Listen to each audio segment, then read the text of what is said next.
Good afternoon, sports fans all around the world and every social platform that we can possibly hit here at East Coast Sports Investors. I am your host or your co-host, Jeff Dawson, CEO, founder of East Coast Sports Investors. And today, the midday market report, the breakfast bankroll, coming off an amazing Sunday between myself and Scott, a nice 3-0 day for the show.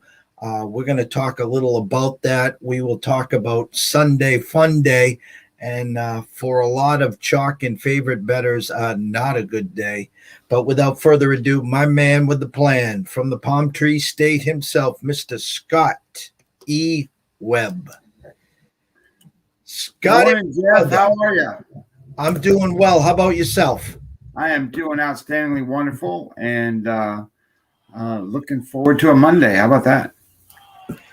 Yeah, well, we got the muggies here, so we're in that stretch, a nice 3-4 day stretch where it'll be in the mid 90s and that 100% dew and humidity. So if we sound a little cranky around here, we do apologize. Talked early here about Sunday, and at ECSI we always talk about Sunday Fun Day, staying away from that quicksand Sunday. And yesterday was a great point. Favorites did go 8-7, overs 5, 8, and 2. Some big dogs cash. Braves plus 130, Pirates plus 130, Tigers plus 155, Angels plus 137, Sox 137, and Oakland plus 150. San Fran got steamed real late there. On our show, 3-0. Hats off to you, Mad Max. Outdueling Mr. Alcantara. They just can't score for that guy. They put up the one spot for him. You talked about the Jays, first 5. That was the spot minus the half run to get that best value that you could. And for us, we were on the Phillies first 5.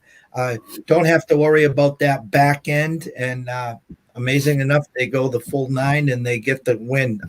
Thoughts on Sunday, Scotty?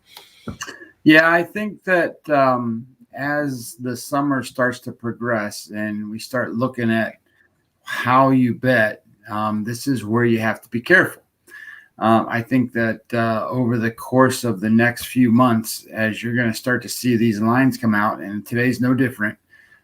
Today's lines are not a bettor's friend, so to speak, in a sense that, if you have limitations, and I shouldn't say it that way, it's not the right word. If you have guidelines, that's the better word, for how you wager. I do. I mean, I don't, like we talked yesterday, I really don't bet games over minus 150, and I really don't bet games on the plus side of that either.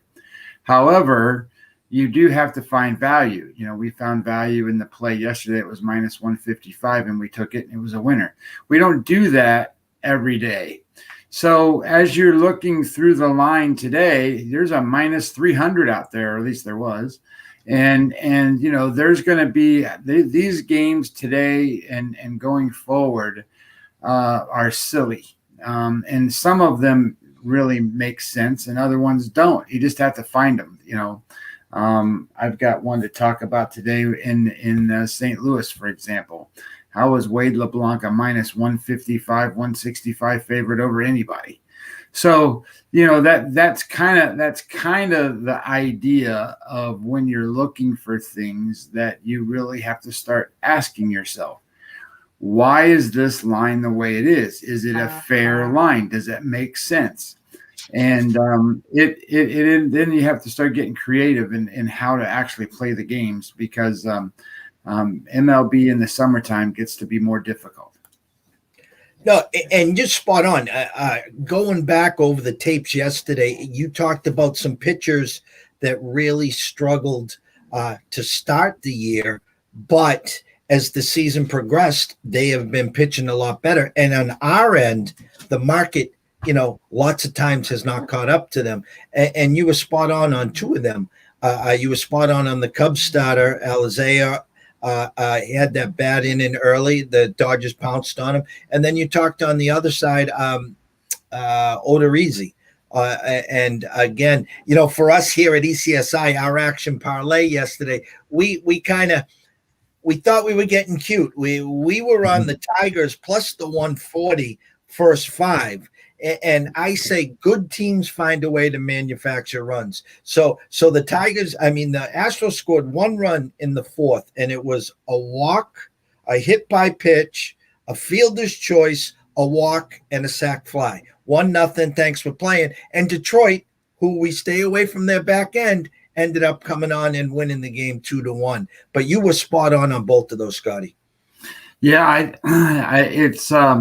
it's not an unusual thing to see a pitcher go through so many different things. And the truth of the matter is I don't spend as much time on it, but hitters do the same thing. It's a course of 162 games. It's a long season, and players are not robots. So I mean, I say that over and over and over, but people look at the data and they just assume that's what they're going to do. But the data tells you what they've done to this point, and it doesn't tell you what they're going to be forecast to do unless you look at the right things. So as you look at stuff and you start to really kind of get a gauge as to what's happening in the game today, you've got to really understand that there's peak moments that players have, and then there's the doldrums that they go through, and they're not the same caliber of a player during that time frame. And if you can find those low spots, and you can find a few of them almost daily, but if you can find them, then you're going to beat the line more often than not, because the line doesn't really it doesn't really look at that kind of stuff. It looks at what they've done for the season, and that's what most handicappers do. To be real honest, as a handicapper, I judge talent and players and teams.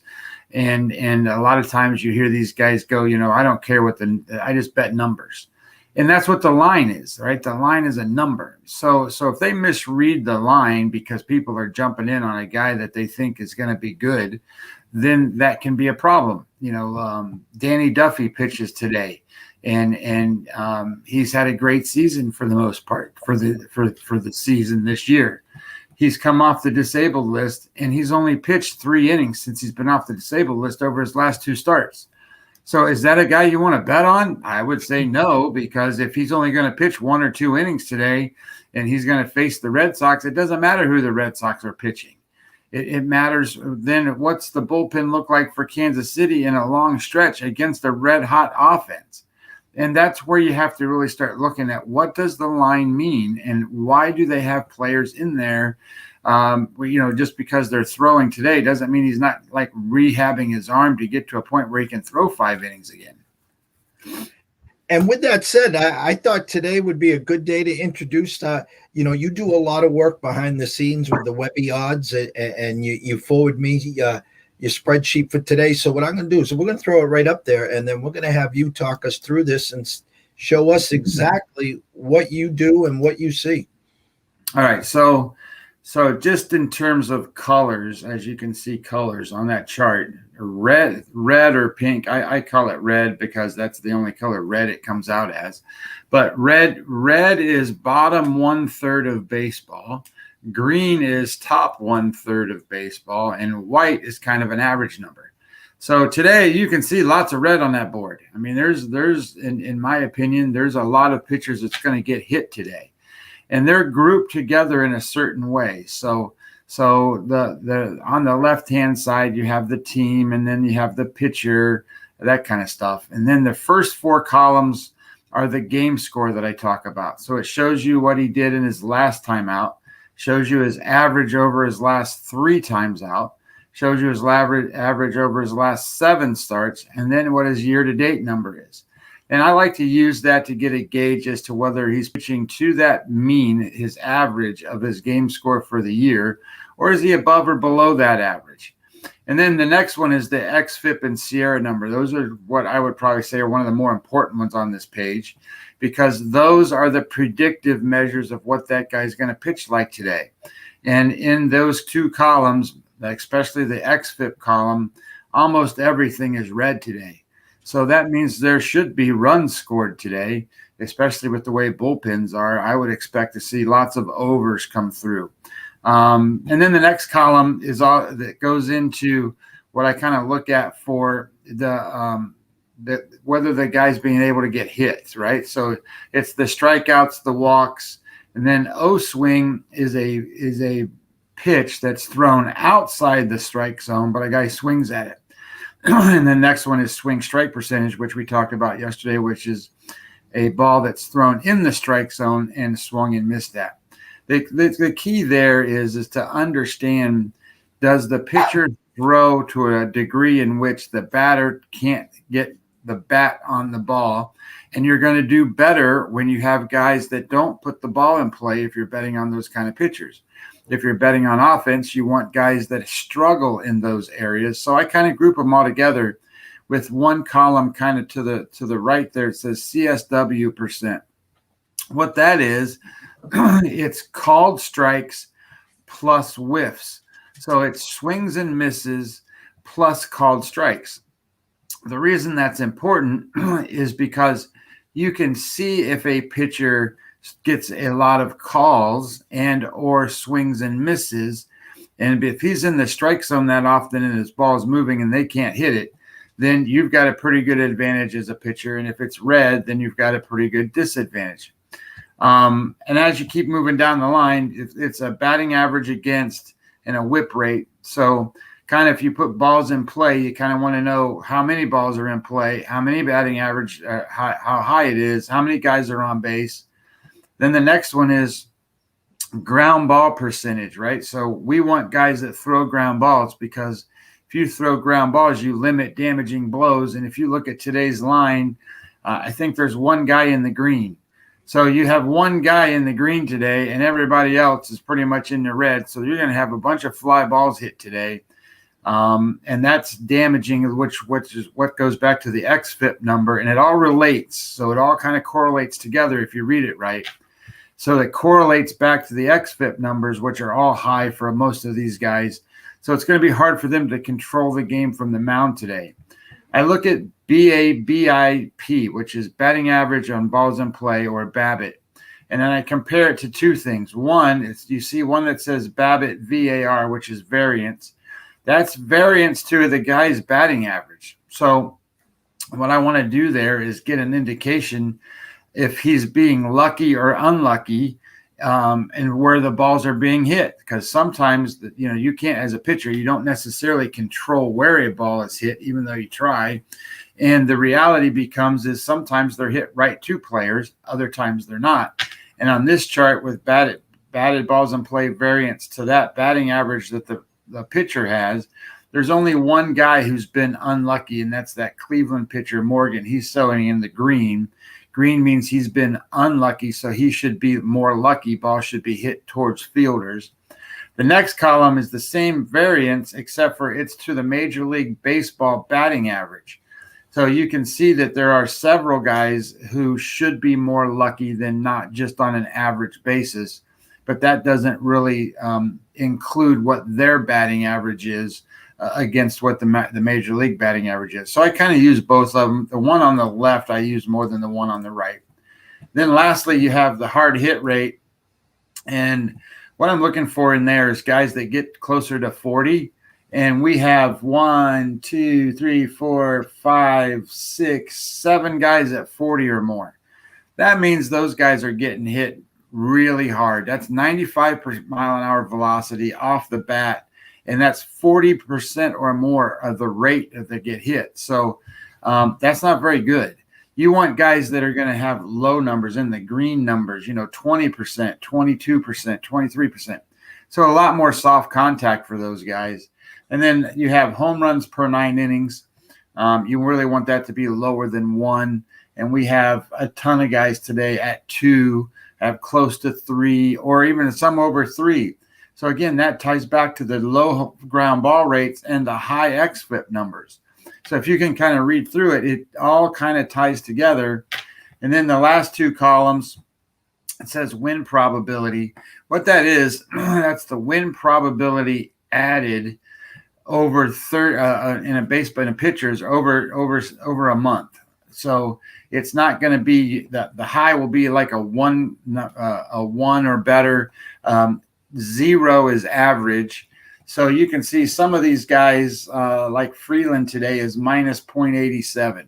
Well, that's close to a 1. That's really bad. That's not a good thing. And what I like about win probability added, it's compared to Major League Baseball player average, not compared to anything else. Like WAR, for a better terminology, is it's related to a replacement player.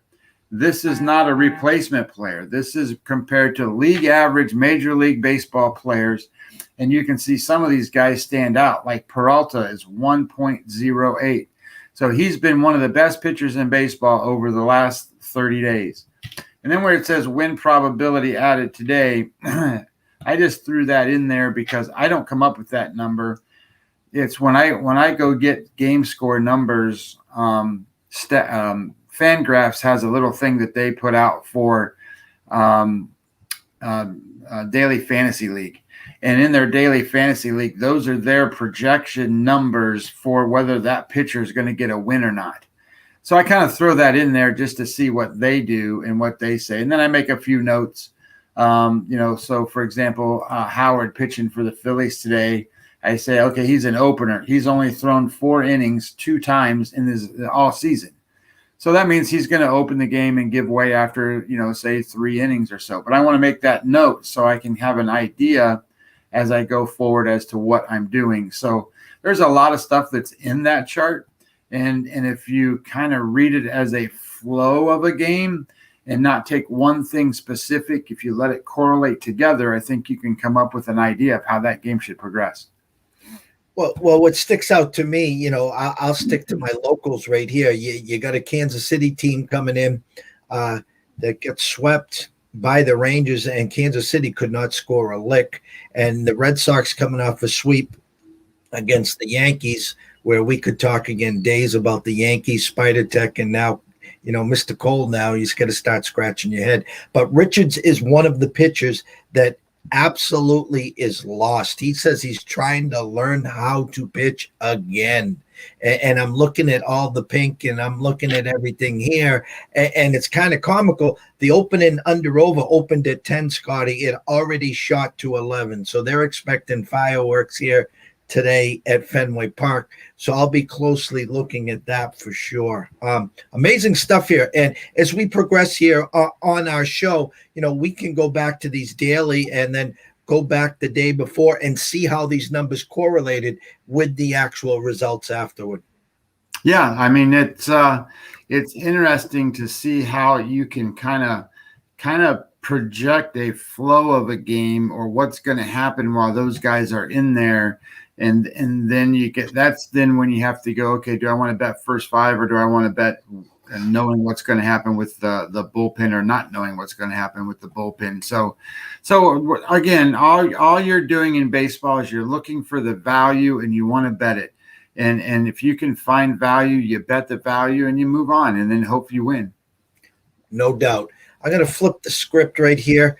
This is our chart for today, our Sports Insight chart. 2 games for us here at ECSI popped out initially with some reverse line movement, and you kind of hinted towards one of them. The first one was at 5:10, and rotation number 951, 952, and it was Pittsburgh at Colorado.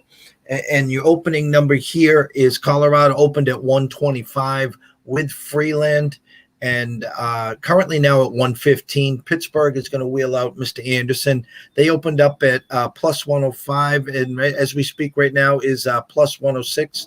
We're seeing 55% of the bets, 56% of the money, all on Colorado, yet that line is moved 9 cents. So according to our graphs right now, we have some nice reverse line movement on Pittsburgh. And looking at your charts there, what do you see? You talked about Freeland, and now we're talking about Anderson. How would you correlate that compared to what we're looking at right now? Yeah, I would say that there's an understanding that the Pirates pitcher has been the better pitcher of the 2 pitchers for the season. Freeland is in a spot where he hasn't pitched that much. He was injured for a lot of the season. But just to give you an idea, Freeland's Freeland's game score for the season is a 29. And remember, we said 50 was average. So how bad do you have to be a 29? That's because if you go back, he's got a 14, a minus 11, a 20, a 36. He's got all kinds of these numbers that are just god awful. That means he gives up tons and tons of runs. So I look at it from a perspective that he is basically half the pitcher Anderson is at this point. Now, Anderson's one of those guys that got off to a really good start. His game score for the season is 48, which is just below average, but his last 7 games, his game score is a 37. So you got to watch with those guys in retrospect to, like we said yesterday, is he one of those guys that we have to watch for in a sense of maybe he's in the middle of the season doldrums? Could be. I kind of like, too, the idea that Anderson used to pitch for Colorado, and he might want to go out there and sort of stick it to him a little bit. I like those kind of scenarios. But I looked at this game, Jeff, and one of the things that stood out to me, and I'm going to pull it up here so I don't misspeak, but one of the things that I looked at was the Pittsburgh Pirates are 13 and 26 away from home, so that's not real good. And they are 5 and 12 against left-handed pitching. And Colorado is now 25 and 16 at home. So my thought is if you really, and I don't mind playing Pittsburgh. Don't trust me. Their offense right now. Let me flip to my other screen. Their offense currently for Pittsburgh is ranked 7th, and Colorado's is 29th. So there's not anything that scares me about that offense. I just think this might turn into, it should be a high scoring game, but it certainly might turn into a low scoring game. Yeah, and right there, you talk, I know it's at Colorado. The under-over opened at 11, juiced minus 120 towards the under. It's currently now 11.5, juiced 119 to the over. More bets are coming in on the over, but 74% of the money coming in on the under, and you've already seen the shift from 11 to 11.5, and it's leaning towards 12. So keep an eye on that. The other game, Scotty, before we turn this over to you, I wanted you to take a quick peek at 8:10 first pitch, rotation number 969, 970, Minnesota at the White Sox, Maeda versus Giolito. And if we look at our chart here for you, let's see if we can pull that up. Giolito and the White Sox opened up at 145, currently at 131. There's been a 14-cent drop, 58% of the money. 58% of the bets, 47% of the money coming in on the White Sox. 14-cent drop. Minnesota goes from plus 125 to now plus 118. Less bets, a tad more money, creating the shift. Again, we'd be showing some reverse line movement on the Twins. Twins, again, have been our kryptonite. We were fortunate to get them earlier last week, and then that was it. We were one and done with them. Maeda has not been the pitcher that he was last year. And Giolito came off of a fast start. And I think since that Marathon Monday start in Boston, he's kind of come back to life and come back to form. Thoughts on this game, Scotty? Yeah, I kind of like Giolito. At the beginning of the season, he was getting a little unlucky there. His home run rate was pretty high. Not that it's still not high. I mean, he's given up 2.25 home runs per 9 innings over the last month. But his game score year to date is a 55, and his game score over his last 7 starts is a 62. So there's one of those guys we talked about that's pitching better during the longer stretch than when he started. And Maeda, he has been a misconception probably all season.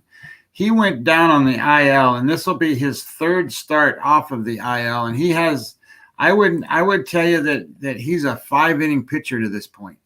So I don't. If you're going to play a guy like a Maeda and you want to bet on the Twins, then you're only going to really have a success rate if you bet that pitcher during that time stretch he's going to be in the game. Because if you're not really handicapping the idea that he might go 6 or he might go 7 or who knows, maybe 8 innings, he won't do that just because he hasn't so far. He hasn't stretched out to that degree since he's been off the IL. In his 2 games off the IL, he threw a 56 and a 46. So 1 game above average, 1 game below average. So he's an average pitcher. Giolito is much more than an average pitcher at this point. Minnesota's hitting a little bit better than what Chicago is right now. Both of them are good with strikeouts, but the Sierra number sort of tells me everything. Giolito is at 2.94, so under 3, and Maeda is at 4.02. So you got a 1-run advantage with the White Sox today in terms of a guy being on the mound.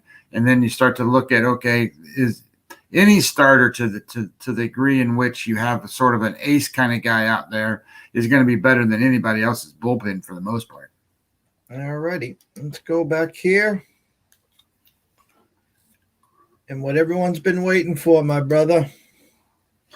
The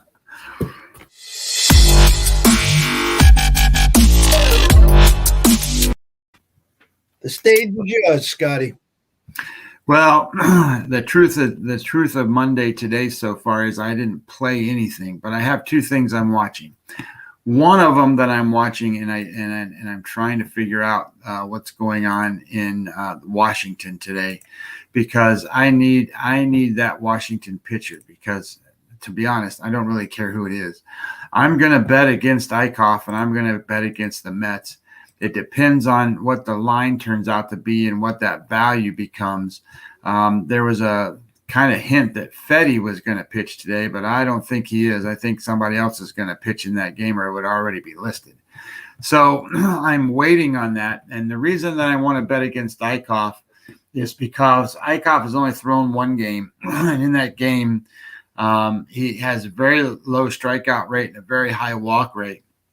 But if you start to look at what's going on in terms of the New York Mets and where they're at, and especially on offense, they're in one of those Mets doldrums.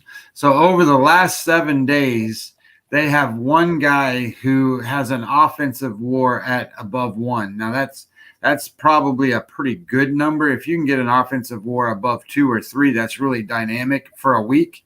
And that's Pete Alonso. The trouble is that they have 1, 2, 3, 4, 5, 6, 7, 8, 9 other guys that are in the minus in offensive WAR. So that means they are not playing above a AAA call-up level player caliber on offense. And if they're not going to hit, I'm going to take Washington, who has been hitting, and especially with Schwarber, and against a pitcher that's very hittable because he doesn't strike guys out. I'm looking for, because they have 1, 2, 3, 4, 5 guys over 1, and then they have 2 guys above average, and then they have just a couple guys below. So I like the idea that offensively they're a better team right now than the Mets. And I think almost exclusively, no matter who they put out there, it doesn't matter. They're going to be better than Eichhoff. So they can get the lead and get the lead early. And I would look to that game in a first 5 scenario. Okay. If the number's right, you got to make sure the number's right. And then the other game, I sort of hinted at it before. I don't understand it. I don't know why Wade LeBlanc is a guy that is favored like he is. I mean, everybody knows who Wade LeBlanc is, right? I mean, he's a pitcher that throws, 80 miles an hour. I mean, that's the fastest he can throw. I mean, he's an old guy. He's out there left-handed. He gets beat up and hit almost every time he goes out. He's been a relief pitcher for St. Louis. He's made 3 relief appearances. He's probably not going to throw more than 2 or 3 innings, and St. Louis has not been hitting. So what I kind of liked here is that the Arizona offense is hitting enough, and St. Louis is not hitting at all, that you can get pretty good value on Arizona and Faria. Now, Faria is a guy that actually came from the Rays. He's bounced around a little bit, but he's a guy that pitched for the Rays. He's got a little bit of talent. His Sierra number in his few relief appearances is 2.92. But I'm only looking at this in the first 5. So if you can get, if you took Arizona plus a half a run in the first 5, it's minus 110. So it's an even bet. But if you just took them just to win in the first 5 innings and push on the other, I think it's plus 140. So I'm looking at those two spots to where I was going to go today. And I remember Fario with the Rays. I was in my mid of my fantasy baseball, and I enjoyed watching him pitch. And he was great when he came up. I think a few injuries cost him, and as you said, he has bounced around. And we'll look forward to that one, especially. Wrapping this up for a Monday edition. Again, what we hope to do here every day here is to educate. Had some great information here from Scotty. What we're going to be doing further down the road is to follow that chart and other charts that he does provide us, and then go back the day before, see where the numbers were, and see if they did follow up, just as we do here with our Don Best and Sports Insights. As everyone watching here today, keep an eye on the starting pitcher for Washington. Scotty suggested they thinks it might be Fede, and told you the reasons why not to wager on the Mets and Eichhoff. And then again, also take a peek at Arizona, first 5 plus the hook at even money, and even get a little dog value with them to win the first 5 outright at plus 140. So everyone, thank you for watching. Thank you for listening. If you got a second, run over to YouTube, subscribe to the Breakfast Bankroll. We will be here every day at noon. And then we also might be adding, starting today, what we are calling the final bell. So we'll have the midday report and the final bell, as we can show you what has transpired in the last 4 to 5 hours in the sports market, and hopefully get you closer to the window and closer to cashing a ticket. So for myself and Scott, we wish you the best of days and the best of luck. Always wager responsibly and not with your heart and ego.